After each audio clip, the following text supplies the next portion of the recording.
should, Yeah. you know, And hear the fireworks start. All right, I welcome don't back, think we should comrades. podcast anyway without proper preparation, but at least, I mean, the channel's pretty small. We Right. can at least make some some content and not just have it Right. be So we're completely live, fucking and devoid of life. welcome back, Harold and Steven. Welcome back, guys. Yeah, hello. Thanks, man. Yeah, no Good to problem. be back. For sure. Cracking About open a time. cold one. On this so-called holiday of ours, but yeah, I've been pretty stoked.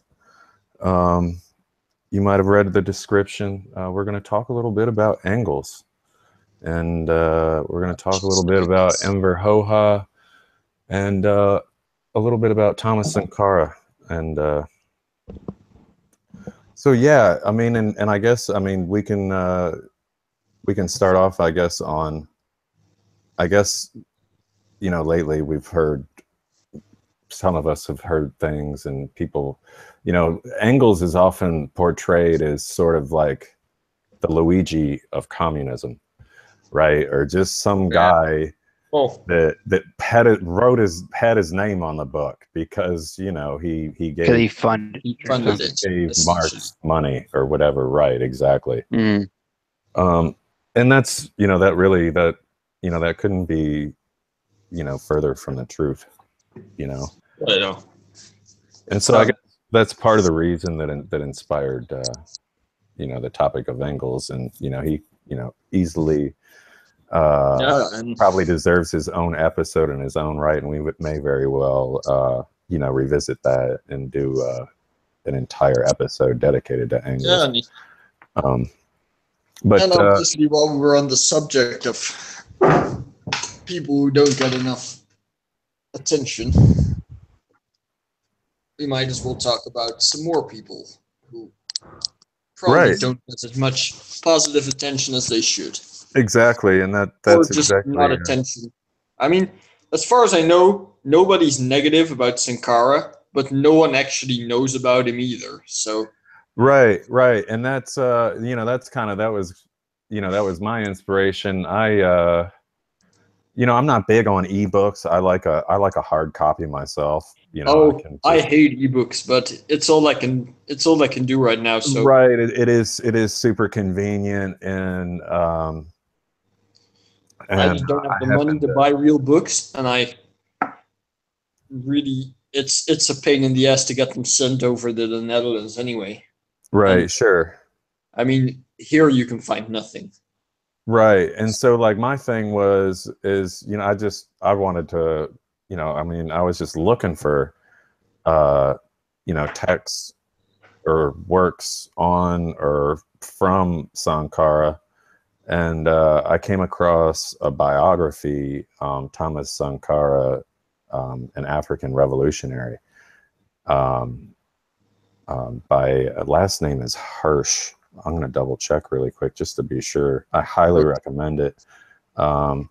It's a phenomenal book. I haven't made it all the way through it yet, but what I've read so far is extremely gives you an extremely in-depth look at just everything that Sankara was able to accomplish and how he was able to do it. And you draw a lot of parallels in a lot of ways from how Lenin and Stalin built socialism in the USSR, and also in many ways in Cuba. And it's a phenomenal book so far. I can't recommend it enough. But let me give you the author's name. It's Ernest Hirsch. Phenomenal book. What was the book called? It's Thomas Sankara, an African Revolutionary, and it's a biography of Thomas Sankara, and the author had met him and interviewed him, dozens of times, and he really gives you a really intricate and in-depth look. Anybody who's a fan of Sankara or wants to learn about Sankara, I highly recommend that book, because it. I mean, I got it the other day, and I'm almost halfway through it, and I've been busy with some other things, so. But I've been reading it, and I've been flying through it, and I really love it. But yeah, but and you were saying about Hoxha, Harold. He's in many respects, he's I'd say Hoxha would in many respects be overlooked, and well, yes. And really sort of, downplayed, or really, I guess, I don't know if that just comes from the fact that people don't know really that much about him, or how he came to power. Here's my my summary of the three people, essentially. As far as I can tell, as I always figured that Sankara, I've never heard anything negative about him, but I never really heard anyone say anything about him other than that he was good. They just had no information on him, really. Sure, and this made me curious about him. As far as Engles went, I always thought that people did respect him, though maybe he was, he was like the Luigi, as you said, Right, sure. That nobody really pays attention to him. But with Hoxha, I mean, I've seen a lot of people who really think that he was somehow, wrong, because he was like too dogmatic or something like that, which is strange, I think, because he really wasn't. I guess from a sure, he didn't support the Soviet Union under Khrushchev, but right, I like him for that, actually. So. And he and later he broke ties with China as well. Well, you can say that somehow makes him dogmatic, but really, does it? I mean, Hoxha did not. I mean, he and people also call him an isolationist, but he wasn't that either. He was open to foreign to working together with other countries, right? Just not on the basis of giving up. I think that any of their own countries can work together for mutual benefit, not have one country exploit the other, or even two countries exploit each other. And if a country needs resources, it should keep those resources. You can't say, we're gonna give up this thing that we need to get something else, because that's not only putting yourself at a disadvantage, because you're essentially bartering for things that you actually need. You're also at the same time doing a disservice to the people, right? No, because they need those goods, and you're taking them away from the people to trade them for something else. Right. And that draws it draws actually, now that you mention it, that draws a lot of parallels with Sankara. Sankara was very much against foreign trade for that very reason, that and even when he attained power, and he was that's one of the things that he did to sort of erode classes, is he told his family, look, don't expect anything just because of my my current position. You know what I mean? Yeah. It's but it's something that I think is a bit strange. I mean, of course, people like to make fun of Hoxha for the bunkers, but I mean, I don't think anyone takes that part seriously. People just joke about it because it's funny. It is a little funny. You know what I mean? It's okay. It's a little funny. It's at a certain point it stops being funny. Right. Sure. It's a bit like Gulag jokes. Sure, I get you. I mean, I yeah, gotcha. sure, they can be funny. Right. But that nobody really believes them, right? Nobody thinks like, oh yeah, we really should like gulag someone for saying something that I don't completely disagree with. But I also, mean, it's just a gag, really. right, But sure, right. But another thing though too is Hoxha. He also was, he also looked up to and admired Stalin a great deal as well. yeah, that's got him a lot of criticism, obviously. Well, yeah, right. I mean, But at the same time, so did Mao, and yeah, right. And I mean, a lot of people I love kind of Mao laugh. to this day.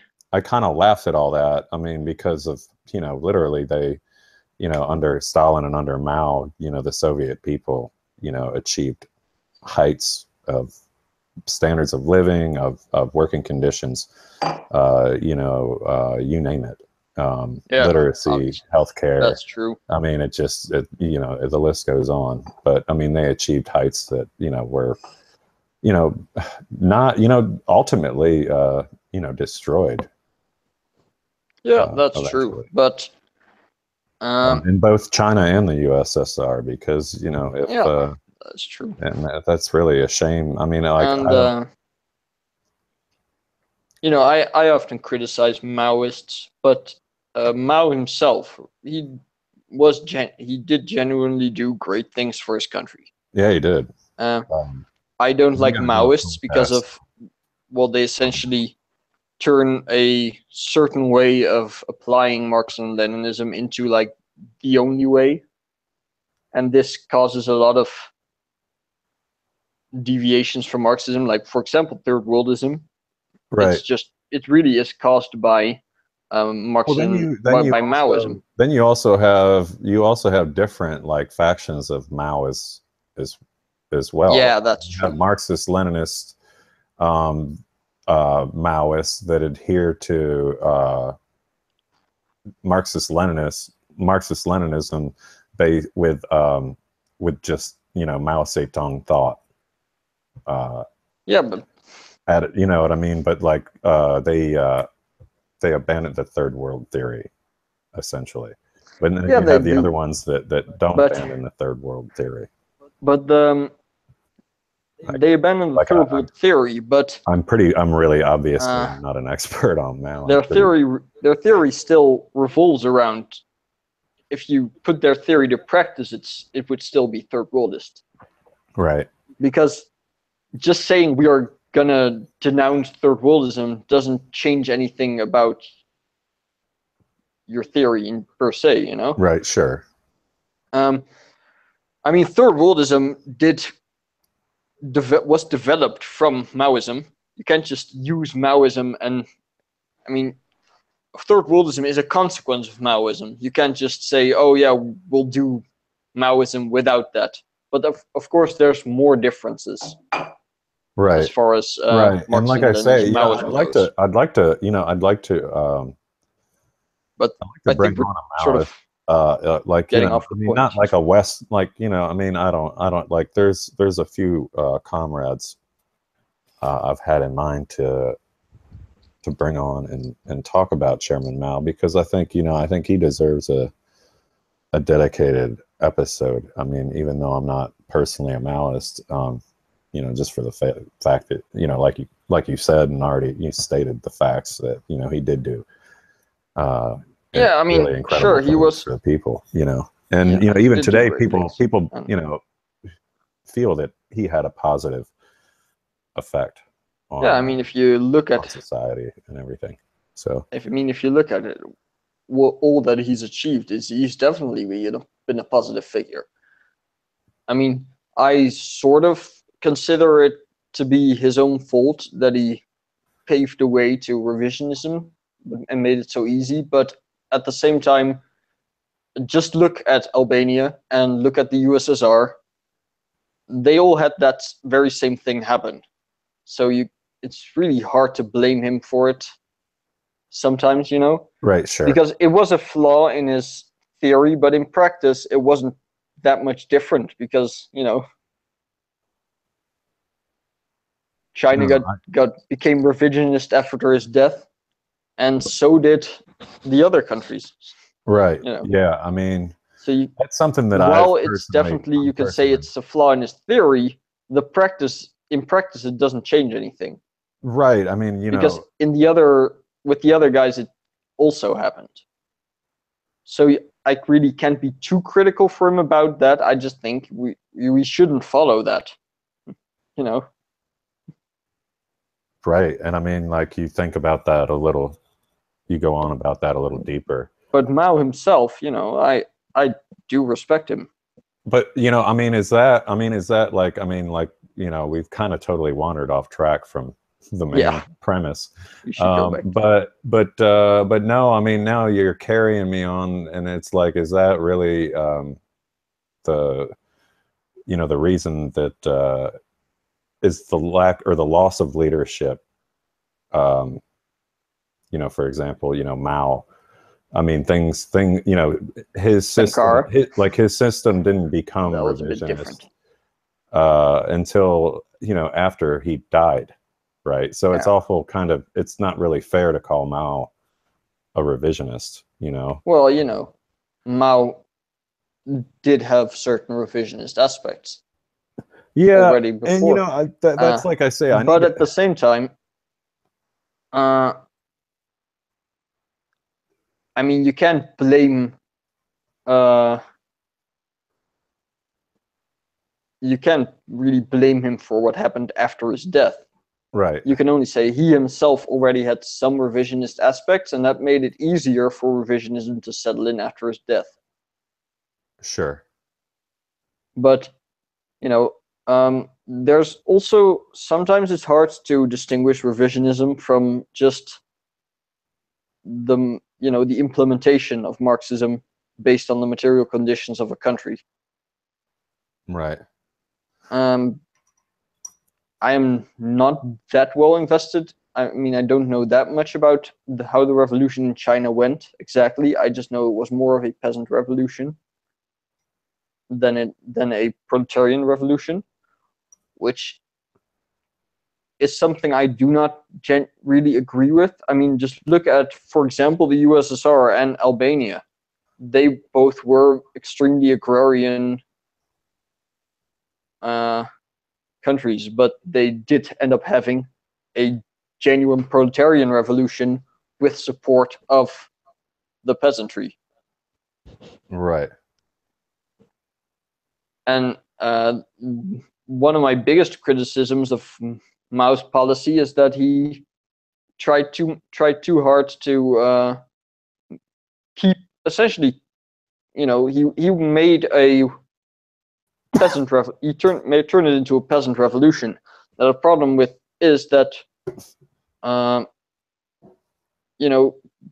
the peasantry itself isn't the final phase of the working class, essentially. Right. No. Yeah. And I guess, and in that way, and I guess, and possibly a few other respects, Mao deviated. But I think Mao deserves his own episode, really, because definitely. It really is a lot to talk about.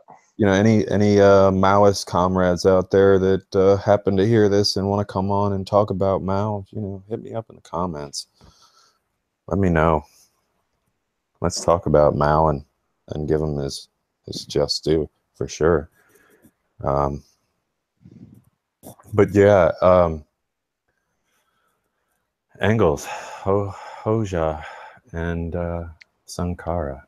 Well, let's start with the first one, right? Right. Engles. And so he wasn't just Luigi, believe it or not. He wasn't just a pocketbook either. Yeah, and apparently people also don't seem to think that he was just Luigi. People somehow seem to think that he was actually somehow like an enemy, doing bad things, or betrayed him. Like we've heard things like that lately, and that's just. Well, there's also criticism. Stretch. Yeah, go ahead, Steven. I'll say there's also criticism on Engles that he just took what Marx said, and said it better or worded it better. You know what I'm saying? They don't give the man any credit. That's not necessarily a bad thing. Anything. No, it's not. But that's also not fulfilling exactly and what. It's also not true. Engels' role in Marxist theory. I want to share with you guys what a comrade said about Engels. I asked him about it,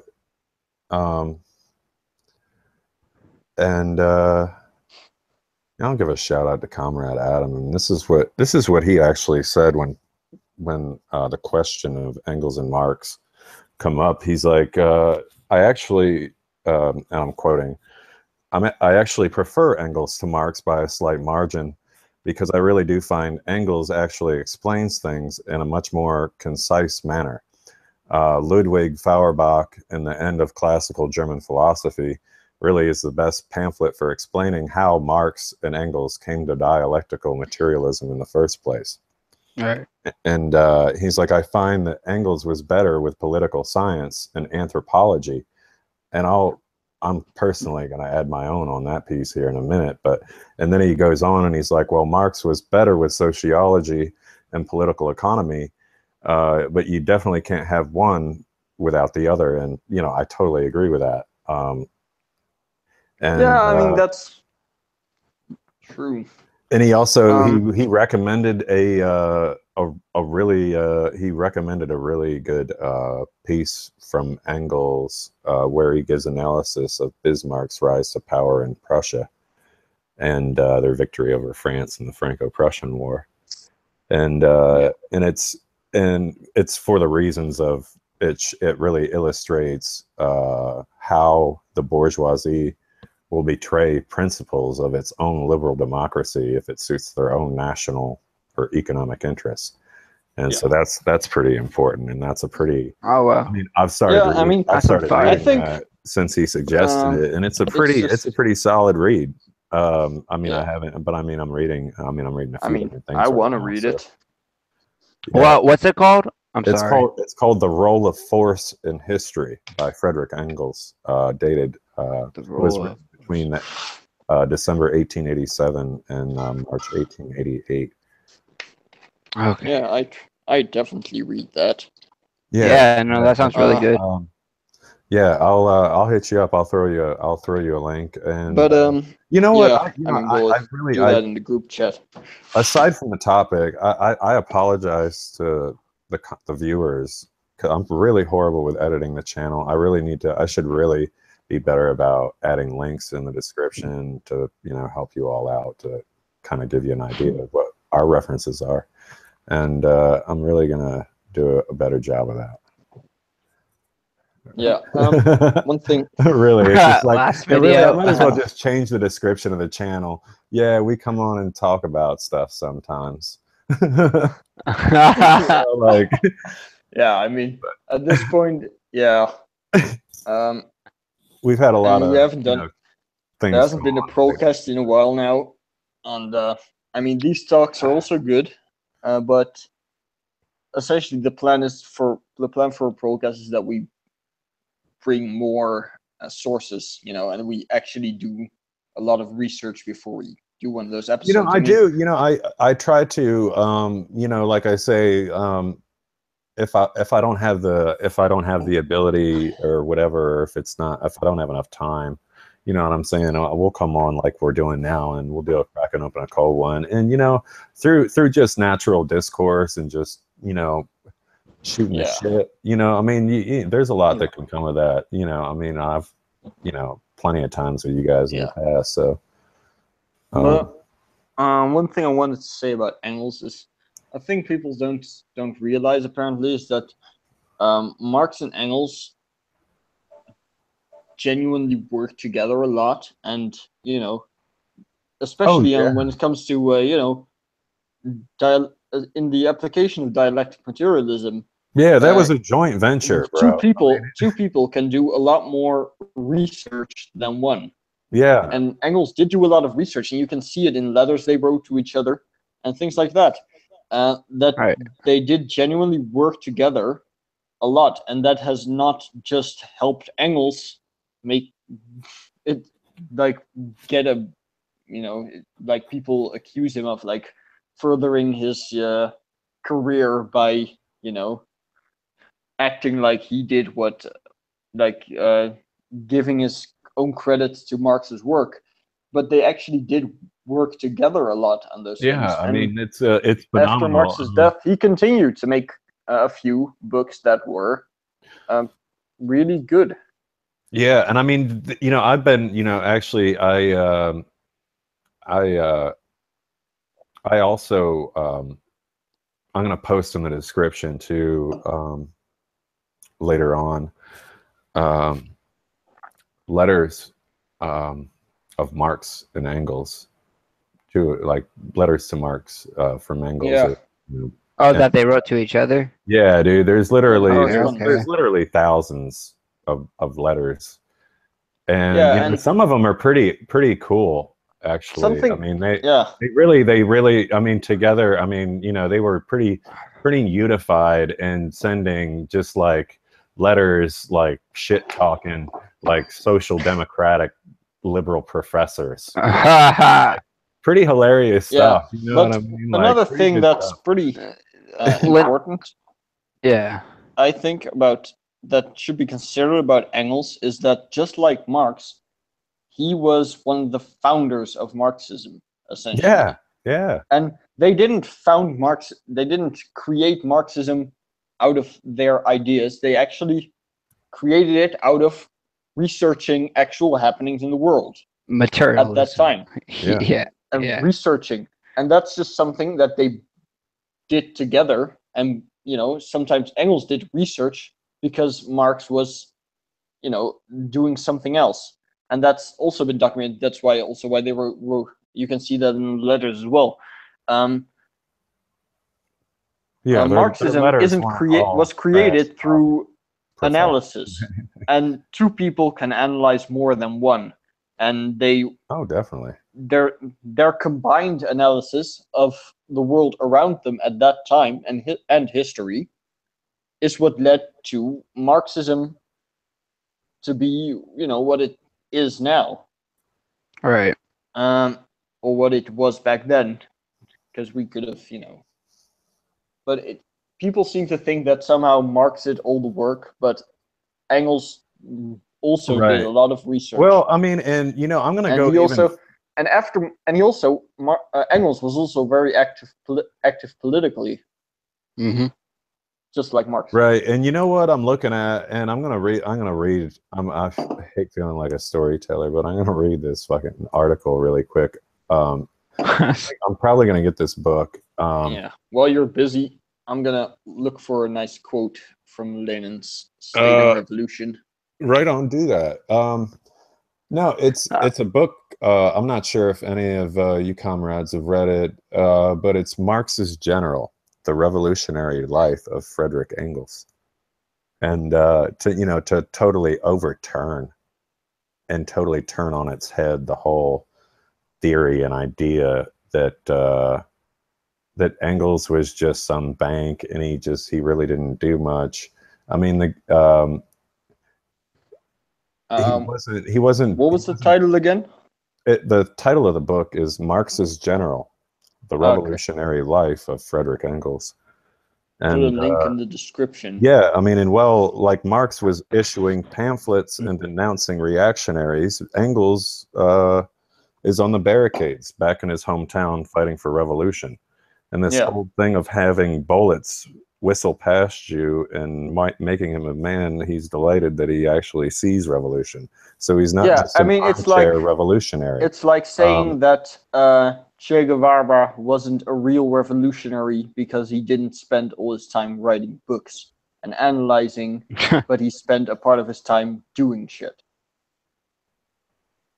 But it's a bit like that. It's not exactly like that. I mean, Che Guevara also wrote some books, and but so did Engels. And being active and promoting something like that, and actually being out there and witnessing things is also really important.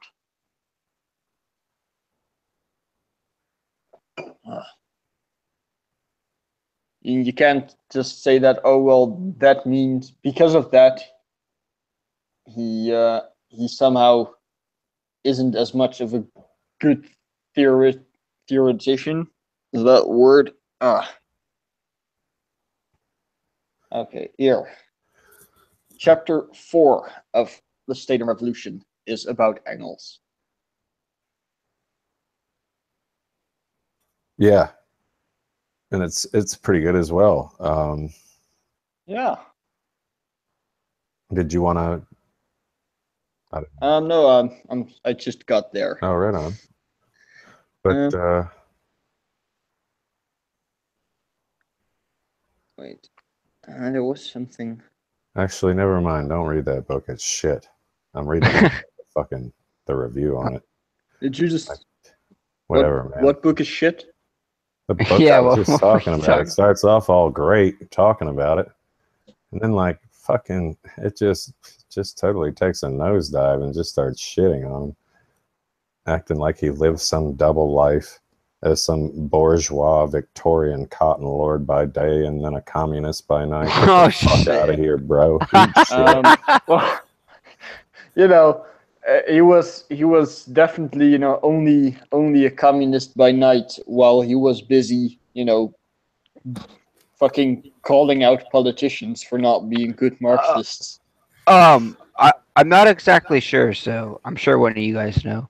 How did Engels come across of owning a factory? Was it through family? Through family. Or did he? Yeah, through family. His family had a textile firm.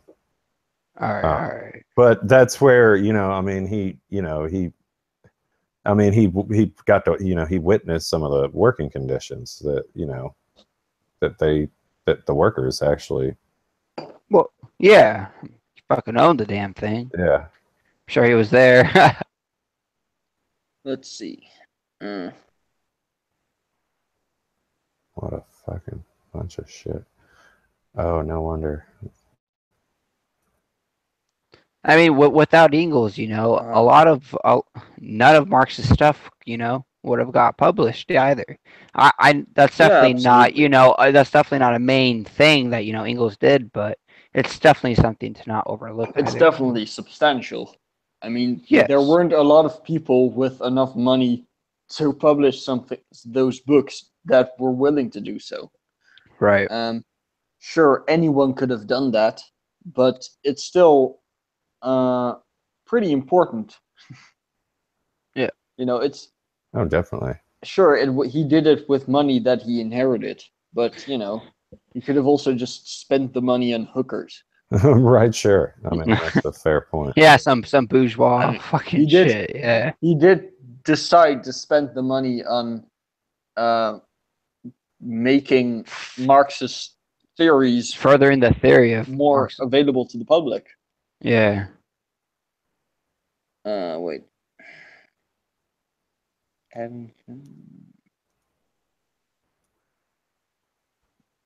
But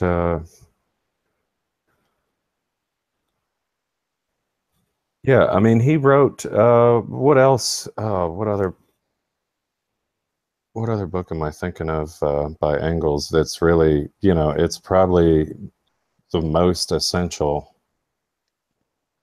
book of Marxism, essentially, and it's I mean, you mentioned it, I think earlier, Stephen, the Origins of the Family. Origins of the Family, yeah. And when he's talking about private property in the state. I mean, that's yeah. I mean, that was written and that between March and May of 1884. Yeah, that was straight Engels. And yeah, that's another book. Yeah, it's phenomenal, to me that, people that call themselves Marxists could shit on Engels as much as they do.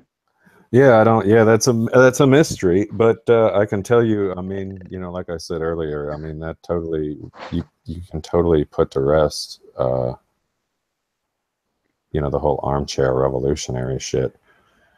Oh, absolutely. Yeah, absolutely.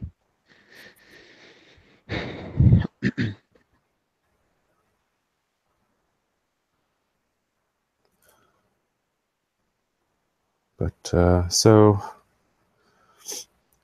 anything more that you guys want to talk about Engles? I mean, I think we sort of dispelled in many ways, a lot of the, how you could, I guess, shit on Engles. I mean, in many ways, Engles. There's been a master people who said. materialist. There's been people who said, and rightfully so, that Engels did have a few deviations from proper materialist analysis, and to an extent that's also understandable. Nobody's perfect. People also have their own prejudices and things like that. But to having small essentially flaws in your personality is a whole lot different from being a sort of fake revolutionary or whatever that some people apparently make him out for to be. Or at the very least, at least one thing that is much more commonly thought and that really should be thought is that the idea that Engels did nothing. Yeah, I mean that's essentially Marx did all the work. That's just not true. That's not true. I mean like I said, Marx did a lot of work, and so did Engels. Yeah, he did. I mean, was witnessed. And when we talk about financing, that's important from a historical point of view, but sure. We should really be focusing on just what contributions Engels made, obviously, and those contributions were important. Oh. And also, one thing that Engels also, of course, did was defend Marxist theory against distortion after Marx's death. Yeah, I'm trying to remember by whom. Harold, help me out here. Was it? I know Social Democrats, Proudhonists. Right, sure. But yeah, I mean, in order to help anarchists develop dialectical materialism, you have to be somewhat of a master materialist in your own right. Yeah. And sure. I really, another thing, even aside from his, a lot of his, I mean, every bit of his work is, written from, a Marxist perspective. But see what book in my opinion, I also like a lot of his other works that aren't, so much theory involved. Let's see. I just stumbled across the other day just a short pamphlet written by Engels in 1857, entitled "Mountain Warfare in the Past and Present." Oh shit! What's and that's this? really good. I'm sorry. Go ahead. No, wait. Give me 1 second. I ruined it. It's not the most useful way, or not the most efficient way to look up information when you're doing it on your phone. But here, right. There's something that Lenin wrote in State and Revolution. A part that I was trying to find. One of the most, if not the most, remarkable observation on the state in the works of Marx and Engels is contained in the following passage in Engels' letter to Bebel, dated March 1875. This letter, we may observe, was as far as we know, first published by Bebel in the second volume of his memoirs, which appeared in 1911. i.e., 36 years after the letter had been written and sent. Engels wrote to Bebel criticizing the same draft of the Gotha program which Marx criticized in his famous letter to Braque, referring especially to the question of the state. Engels said,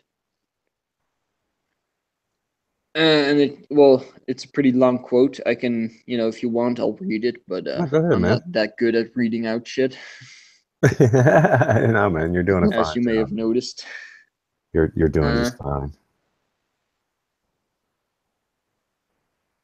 Let's see. All right, I'll just read it out. The free people state has been transferred into the free state, taken in its grammatical sense. The free state is one where the state is free in relation to its citizens. Hence, the state with the despotic government. The whole talk about the state should be dropped, especially since the commune, which, of course, this is the Paris Commune, obviously.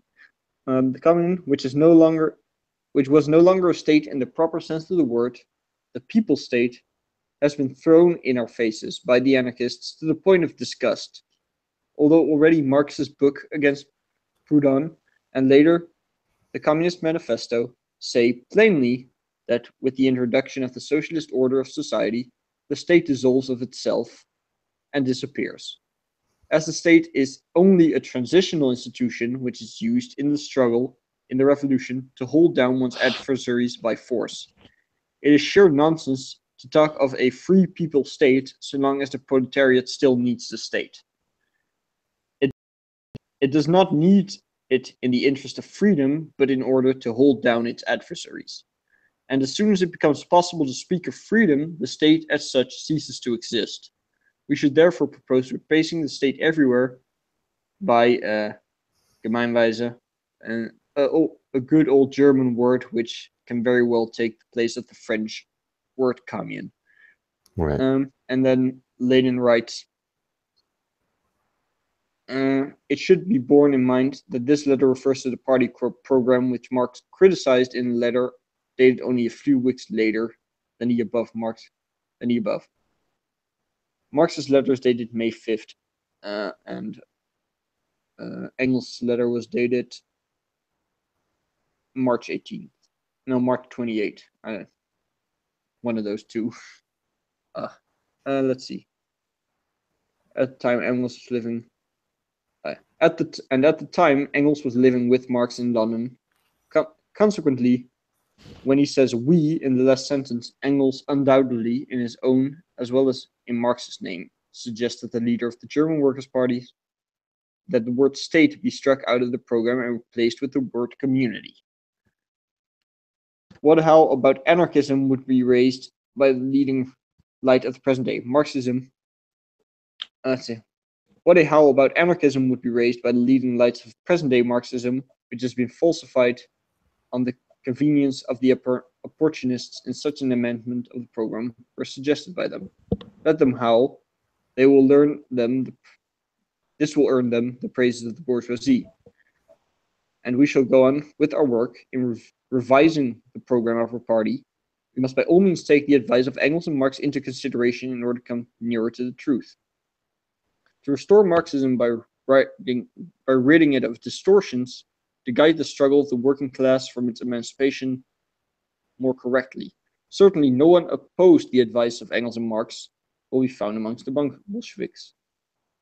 Right. I think that's they've made a mistake in writing that. Okay. The only difficulty that may perhaps arise will be in regard to the term. In German, there are two words meaning community, of which Engels used the one which does not denote a single community, but their totality, a system of communities. In Russian, there is no such word, and we may have to choose the French word commune, although this also has a drawback. Yeah.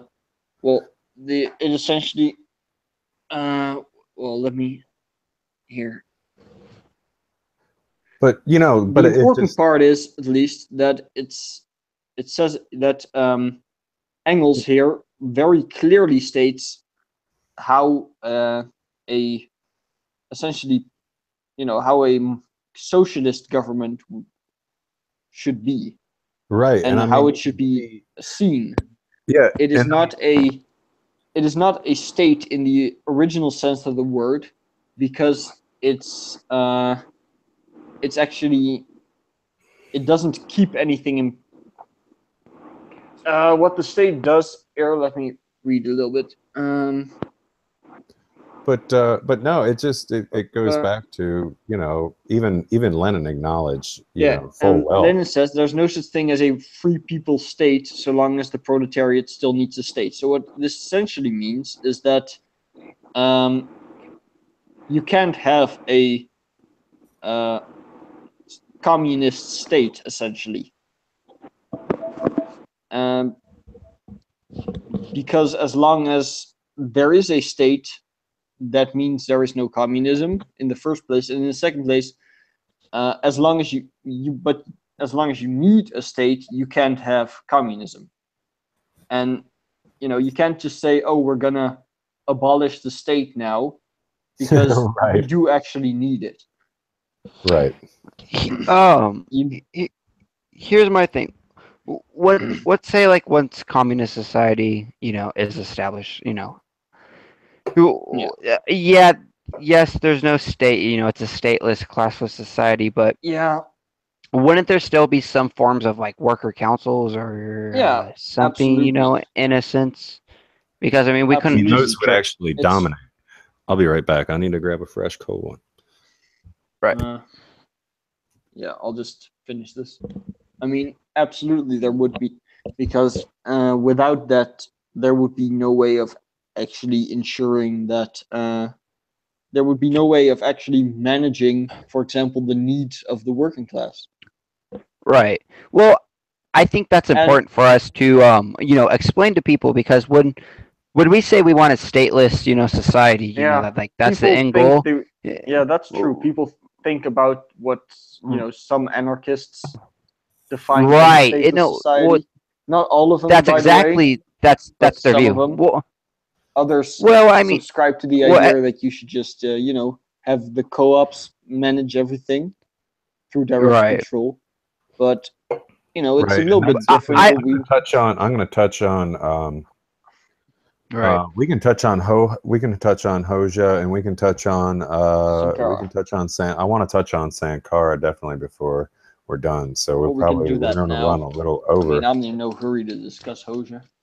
I think I've done that enough already. Yeah, but I mean, I kind of wanted to touch on. I wanted to touch on him again. I mean, and I kind of get why. I mean, I kind of get the whole beef with Maoists.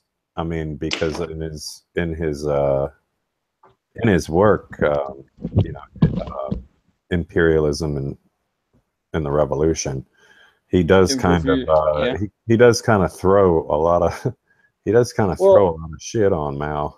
If you want a more nuanced, Hoxha doesn't have a lot of nuance when it comes to certain books. Well, no, I mean, you know, that. But if you're gonna read Reflections on China, which is a lot of reading, because it's just a huge collection of, you know, telegrams about China, you know, so it's a lot of reading, but it does actually give a pretty detailed view of how Hoxha's view on Mao developed. I mean, it's not like Hoxha always despised Mao or anything.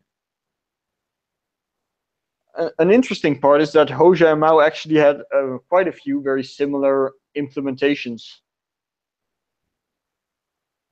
Oh yeah. For example, when it comes to what's it called, mass organizations and the like.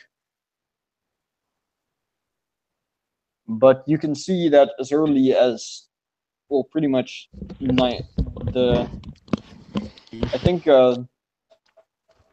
I think that Reflections on China starts in 1956. You know, after the break with the Soviet Union. So maybe it starts before, I'm not sure. But you can actually see right from the start of the book that they don't blindly support the China or the Soviet Union. They I mean, it just from my Albania, you also got to look at it from a historical perspective, that Albania has spent a lot of time essentially being colonized by other countries. Sure. and being, partitioned, which it is to this day, if you consider the Kosovo thing. If you think about that, you could say that it's still to this day, but I mean, there was an Albanian state back then, so but before that, there was never really an Albanian state that was independent. It was always it was pretty much always oppressed by someone. So Hoxha and the Albanians in general really wanted to be independent. And especially when you read, what's the book called? The Anglo-American Threat to Albania. You will get, you'll see a lot of how, you get a lot of anecdotal things about the British advisors and such that were sent. And there you see that Hoxha was very wary of foreign intervention in his country. And rightfully so, because and that's that's the reason for the bunkers. It's almost never positive to have a foreign army in your country. Right. Yeah. That's real. On a side note, he also did other really great things on a domestic level. Yeah, absolutely. He championed women's rights and turned the basically patriarchal society in Albania into an equal opportunity society. And he did it in a very short time. Yeah, in 1960, the party announced a campaign to provide electricity to each and every Albanian, and within a decade, the goal was achieved. Hoxha also ordered the building of one-man bunkers in order to ensure that a large part of the population could be safe if the country was ever attacked. And he had obvious. Yeah, well, of course, the bunkers are one of the main criticisms of Hoxha, and to some extent, it's a valid criticism. A lot of money material and money. Material was put into building those bunkers, and if it wasn't put into building those bunkers, it could have fixed a problem that Albania had, which was a housing crisis. There were enough houses, but it was hard for people to find houses when they, for example, had to move. So that was a problem. And if he didn't build bunkers, that could have been solved. Right. But on the same side, at the same time, you have to realize that Albania did have a lot of foreign threats. I mean, there have been foiled plans by American, British, and Italian invasions. There have been a lot of attempts to take Albanian sovereignty away by, for example, Yugoslavia, and also by Greece. And that it wasn't strange that they put so much money in their military, and it wasn't even that much. It was like 2% of their income, of their national income, which is a large sum, but it's not actually that much when you compare it to other countries in percentage. Right? No. It's 2%. It's sure, the money could have been used to make people's lives better, but you can make the same criticism of Stalin and the industrialization. Well, you could say, Stalin, if Stalin didn't put so much money in, improving factories for tanks, people would have, had better lives, more access to, public transport or things people like that. People would have no lives. But, then Germany invaded. And, exactly. Looking back, you can't really blame him for doing that, because it turned out that it was necessary. Right. Well, there was a genuine threat to the USSR, and there was also a genuine threat to Albania. Right. I would just like to throw out, also, under socialism, the Soviet Union built better tanks than, what Nazi, Germany had. Yeah. I just think that's a good example. That's not entirely true, but it is definitely true to an extent. That's sort of, not even though I love the T-34, and I identify as one. At the start of the war, the T-34 was one of the best tanks. Yeah, that's true. Right. But they couldn't keep up with the improvements, like both the sides Germans just kept improving. Right, exactly. And but Hoxha, he ruled Albania for 41 years, and he transformed the country. Most importantly, he redistributed the land. He confiscated from the rich landowners, and he gave it to farmers. And this was so they could boost agricultural production and efficiency and make Albania a self-sufficient country. And they were completely successful in doing that. And that's something that people don't recognize. And that's something, I mean, for me, I mean, that's one reason why I love Enver Hoxha, Oh yeah, I love him for a lot of reasons, but I've stated. I knew you did, and I knew you'd be stoked about. But that is definitely the most important part. I mean, as far as theory goes, he's not that much different from, for example, Stalin or Lenin. I've read Imperialism and the Revolution. I mean, I get the impression that he's a strict Marxist-Leninist, as that pretty much you would like he just got done, like he's read Foundations of Leninism like 30 times. You know what I mean? So I mean, I get that. Yeah, I get it. But yeah, he hasn't made a lot of books that are really about theory, No, he hasn't. Imperialism and the Revolution is not a theoretical work. Right. No, it's mainly like a critique, essentially, or it's a critique of imperialism and social imperialism. Yeah. And it also doesn't. It says it gives a Mao a tribute, so to speak. But on the other hand, one thing that one of the better books I think Hoxha has written was a book on Yugoslav self-administration. All right, wait for it. Wait for it. Cracking open a cold. I couldn't help it, man. I mean, that book was very good.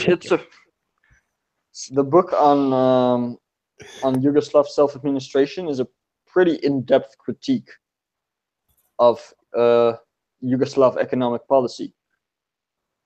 Yeah, you throw me a link, Harold, and I'm gonna throw some links up in the description. That way, anybody who checks this out, they want to check out our references or whatever, then definitely we'll throw that in there. But Jason, like I said, what's up, man? Yo, that book you're talking about earlier, could you post that up in the Red Wolves link for me? A link to purchase it, like, because I actually purchased no. book. Like, not I purchased to purchase it.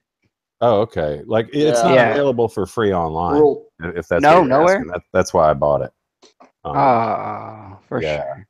That's a shame. What about YouTube? I mean, granted, I'll buy books that are free online, but because I like hard copies of books. But I was searching for Thomas Sankara works, and this book came up, and I'm always skeptical, as all of us are. I think one of the sad things about Sankara is also that he was only really in charge for 4 years, right? Yeah, well, he. There was a lot he did. There was a lot he did. There was a lot he was able to do before he became president to shape the material conditions of that country. I'm going to talk about him a little bit. Yeah, but what I wanted to say was, so I don't think he hasn't gotten a lot of attention because of that. Also, Well, I think that's just it too. Is not a lot of people know about the details of everything that he did, because. Yeah, but something I have noticed is it really helps if you can read books written by someone. Right, I totally agree. You get from their perspective, Yeah, you know, their grasp of the material conditions. That part is sort of missing with Sankara. And let's be honest, since Sankara, there haven't been much proper Marxist-Leninist states that made, you know, big, that had real historians working on him, you know? Right. You know, but So I can sort of elaborate a little bit on Sankara in that respect, that he was, you know, I've heard some people claim that he wasn't a Marxist, and his party itself wasn't openly communist, just because of the way things were at the time in the area. I mean, you got to think. I mean, well, we you were can say the same. Imperialism was oppressing all over Africa. You know, South. I mean, well, you can say the same. By the way, now that you bring that up, about I don't remember exactly the guy's name, but he was like the president of Afghanistan before the revolution by the by the Socialist Party that eventually turned Afghanistan into a socialist state. right. He wasn't a socialist or communist either, but he did implement socialist reforms. Right. I mean, they were a Soviet backed. I mean, they had to. Yeah, no. I mean, Yeah, I kind of. I mean, at least in my view, like. But it's really hard to get information on that guy. I think. Right. You know, I mean, my knowledge is lacking on Soviet-backed Afghanistan as well. Yeah, so is mine, but it's just really hard to find information. You know. I definitely have, you know, from time to time I do chat with some comrades from Afghanistan that are involved with their local. Because you know, there is a local there is a communist party in Afghanistan. Yeah. Because from what little I have read, you know, it's kind of conflicting. Right. Well, from what I've heard, he essentially got to power with help of the Communist Party, but he wasn't really a member of it or something. I don't really know how that works, how the whole thing worked. You know, it's just hard. You find a lot of contradicting information, and you can't really. Right. You know, I'd like to get some input from some Russian comrades on this, because, you know, I mean, I feel like dealing with socialist countries or even Soviet-backed countries, I feel like, you know, they have the better access to the history. Yeah, they do. You know what I mean? I mean, there's a lot of. I like there's being a lot able of to, historic works written in Russian as well that are just, you know, you got to find a translation. Right. And there's some there's just not a translation for. Fireworks. But no, but Sankara, let me I don't know if you guys I'd love to hear something about him, because I really don't know nearly enough about him.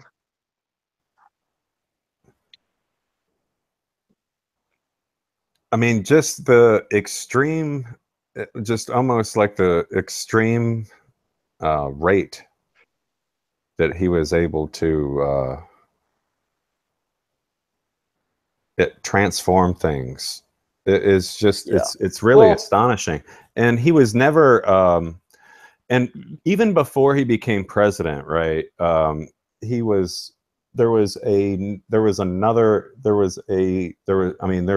Before he became president, there was literally coup after coup after coup. There were, I mean, honestly, probably, I think there were 3, if I'm not mistaken, if I can go back and check.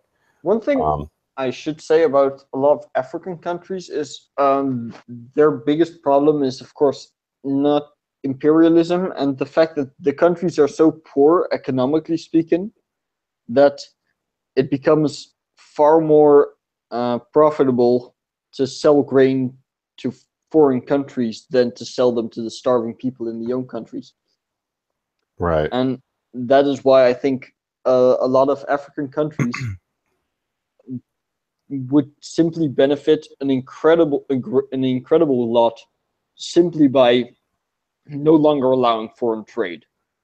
Right. I mean, to some degree, or at least limiting, for example, like real necessities for the people in your country. You can't export those.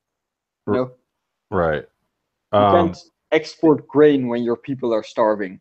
And that's something else I wanted to talk about. Like, you know, and again, like he did, like, I'm going to go through, you know, just a basic list of some of his accomplishments. But first, I want to talk about like what he did to, you know, what he did to erode classes themselves in his, and almost immediately when he took power. And that was another thing, like you're talking about the coup after coup, like there was a coup that involved his party that had another guy put in power, one of his comrades put in power that wasn't really as popular as Sankara. And then that same comrade exiled Sankara and the other three, and there was just such a public outcry. And Sankara got word that that he was going to be assassinated, and so he made the decision to move immediately, and he got together with his local, because he had, at that point in time, he had been a captain in the army for several years, and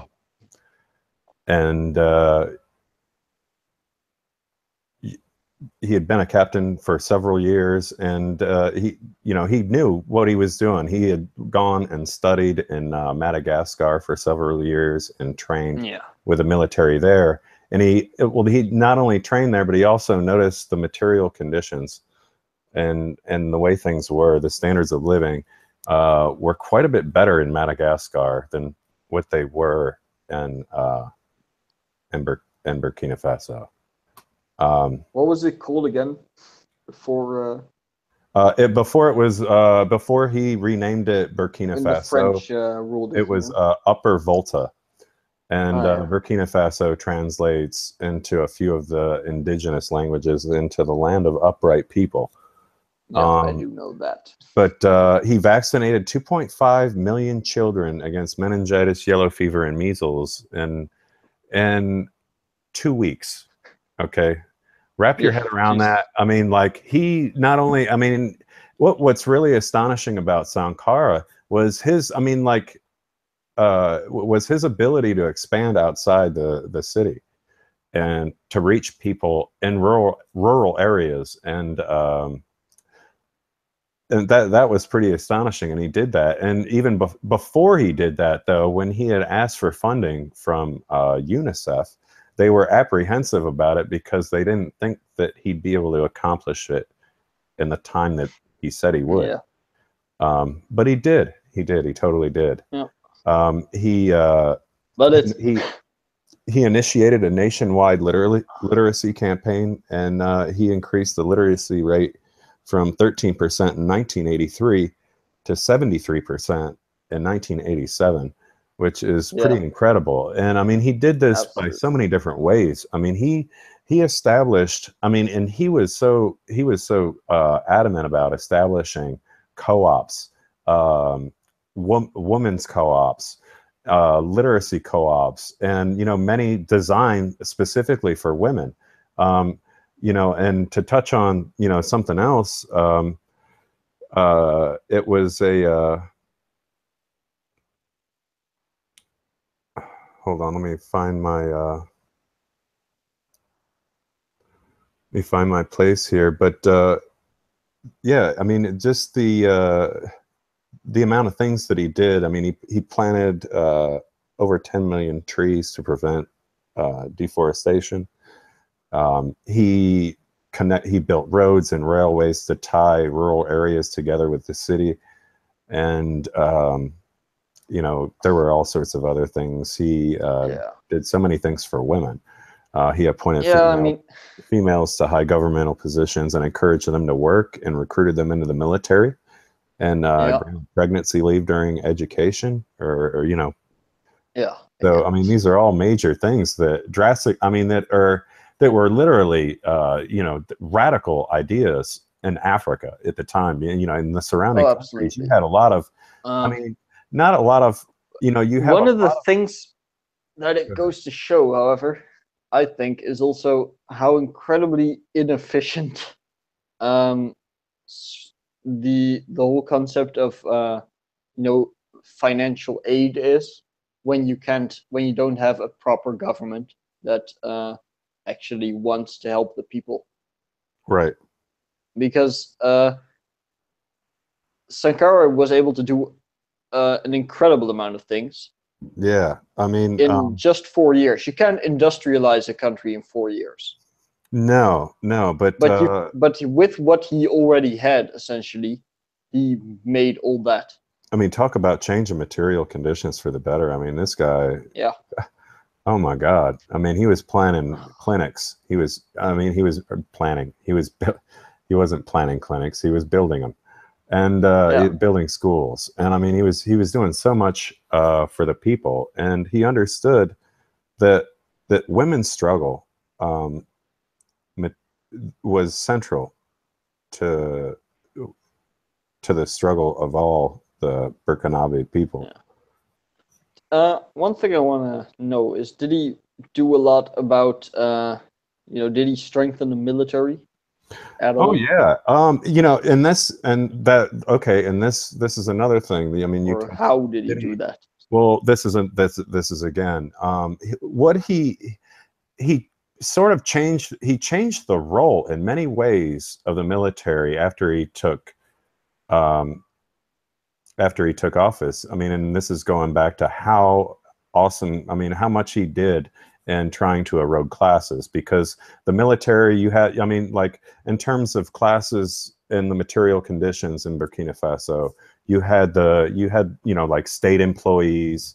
What he did with them was they no longer had Mercedes-Benz anymore. They had the cheapest piece of shit Renault 5, and that's your car you get. And not everybody got them. A lot of people. Don't talk shit about a Renault 5. I mean, there's nothing wrong with a Renault 5, but I mean, it was the cheapest car in the country at the time. No luxury. And he cut a lot of no unnecessary luxuries. He cut a lot of bonuses. Okay, one moment. Military was involved with improving infrastructure and expanding worker co-ops and helping people in the rural countryside get involved with the military and with their own surroundings, and with planning agricultural co-ops and all kinds of other different things. I mean, so the military was integral in that, and they also trained. And like Sankara, he stated that you know all of the people are, you know, we're all in the military. He did have a few roadblocks and a few stumbling blocks along the way, but overall, it got a lot of women into the military. A lot of these things got women elected into a lot of public offices, and they improved the material conditions considerably. I mean, people had, you know, they had water, they had food, they had, you know, a lot of the basics, and they had schools, they had clinics, they had all sorts of different things. And the military built those, and the people built them with the military. So, I mean, there were a lot of different things and a lot of different ways that he tried to do his best by giving the military jobs, by stripping state employees of, you know, benefits that the rest of the people didn't have. To create a sense of, that's, you know, yeah. And I mean, but you had a lot of the people that didn't have that much participating a lot more, because they realized that you know, they definitely you know, were getting taken care of a lot better now than they were then. Yeah, absolutely. Only a few years ago, you know, they were witnessing it right before their eyes, you know. Yeah, sounds a little bit like what the DPRK does with the military. You know, that the military is essentially used to improve material conditions in the country instead of just being an army all the time.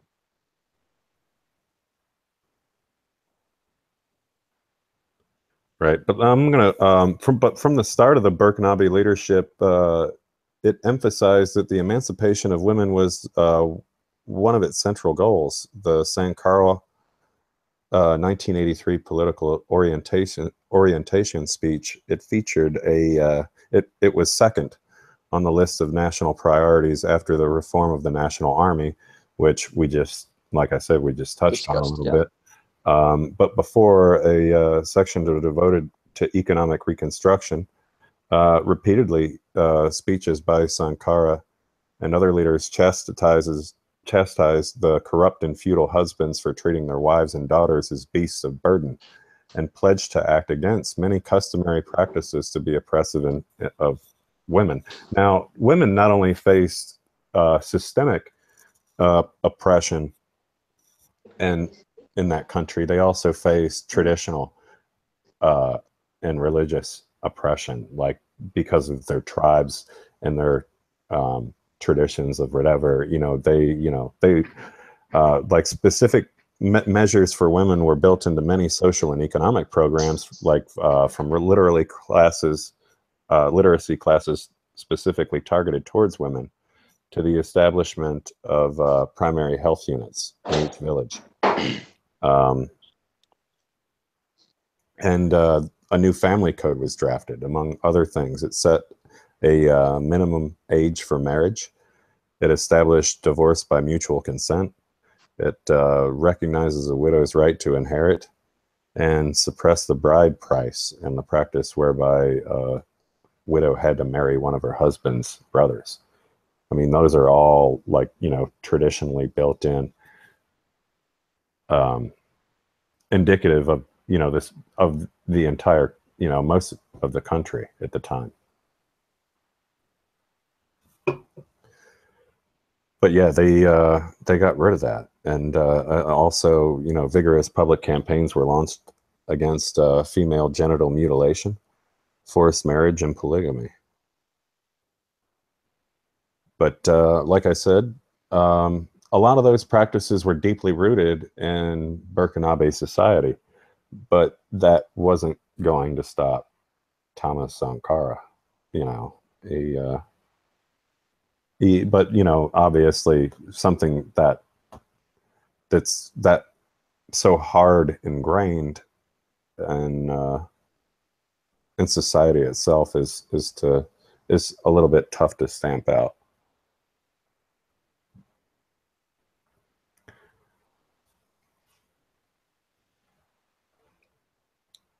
But what do you think, guys? Did you have anything else to add on Sankara, Stephen? Harold? Are you there?